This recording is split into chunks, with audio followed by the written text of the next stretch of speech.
ছোট্ট একটা গল্প বলি। গল্পটি ভালোভাবে বোঝানোর ক্ষেত্রে আমি আমার নাম দিয়ে বলতেছি। আমার নাম হলো তুষা। আমি যখন ক্লাস 7-এ পড়ি তখন আমার মা আমাকে জোর করে বিয়ে দেয়। জোর করে বিয়ে দেওয়ার পর বয়স আমার তখন 13। বয়স যখন আমার 13, সেই সময় আমার স্বামী আমাকে ডাক দিয়ে বলে যে তোমাকে বাচ্চা নিতে হবে। আমি আমার স্বামীকে বলি, না স্বামী, আমি তো ছোট বাচ্চা, তাহলে আমি যদি আরেকটা বাচ্চা নিই তাহলে আমি কিভাবে চলবো? আমি তো নিজের ঠিক মতো আমি খেয়াল রাখতে পারি না, তাহলে আমি আমার বাচ্চার কিভাবে খেয়াল রাখবো? এই কথা বলতে বলতে স্বামী এক পর্যায়ে বলেই ফেললো যে তুমি কি আমাকে ভালোবাসো? তুমি কি আমাকে সত্যি স্বামী মনে করো? আমি বললাম, স্বামী দেখো, আমি আসলেই ছোট্ট একটা বাচ্চা। আমি যদি এই বয়সে বাচ্চা নিই তাহলে আমি হয়তো আর বাঁচবো না, আমি হয়তো মরে যাব।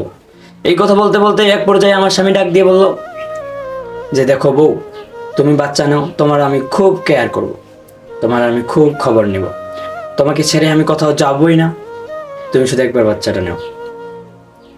এই কথা বলতে বলতে আমি বলে ফেললাম, আচ্ছা বেশ, আপনি যেহেতু বাচ্চা নিলে খুশি হবেন তাহলে আমিও রাজি আছি। সেই থেকে আজকে 10 মাস, আজকে 10 মাস 10 দিন, আজকে আমার মনে অনেক ভয় যে হয়তো আজকে আমি আর বাঁচবো না, আজকের পর থেকে হয়তো আমি আর পৃথিবীর মুখ দেখবো না। স্বামী এসে বলতেছে, তুষা তুমি কেন ভয় করতেছো? আমি বললাম, হয়তো আমি আর বাঁচবো না স্বামী, তো আমার সন্তানটাকে তুমি দেখে রাখিও, আমার সন্তানটাকে তুমি খেয়াল যত্নে রাখিও। আমি যখন বলতেছি স্বামী আমি হয়তো আর বাঁচবো না, তখন আমার স্বামী ডাক দিয়ে বলতেছে, হে তুষা, তুমি ভয় করতেছো কেন? তোমার বাচ্চা হবে এবং তুমিও সুন্দরভাবে ফিরে আসবে, কোনো সমস্যা নেই। হেই পাগলি, এরকম ভয় করে কেউ? এই কথা বলতে বলতে ডাক্তার এসে আমাকে নিয়ে গেল। ডাক্তার এসে পর যখন আমার বাচ্চা হলো, সাথে সাথে আমার দম বন্ধ হয়ে যায়। একদিকে আমি মারা যাই, অপরদিকে আমার স্বামী। ডাক্তার এসে বলে, আপনার একটা মেয়ে সন্তান হয়েছে, এই যে আপনার সন্তান। আপনার সন্তানটা খুব সুন্দর, কিন্তু একটা আফসোস যে আপনার সন্তানের মাকে আমরা বাঁচাতে পারিনি।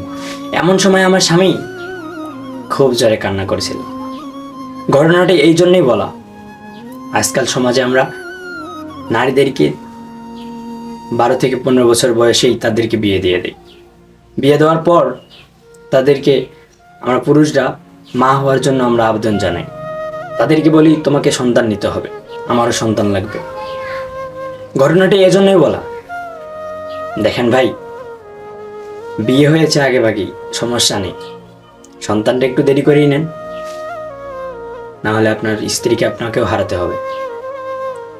এরকম সুন্দর সুন্দর গল্প পেতে আমাদের পেজটিকে ফলো করে রাখুন। ইনশাআল্লাহ দেখা হবে নতুন কোনো ভিডিও, নতুন কোনো রূপে, নতুন কোনোভাবে। ততক্ষণ পর্যন্ত ভালো থাকুন, সুস্থ থাকুন।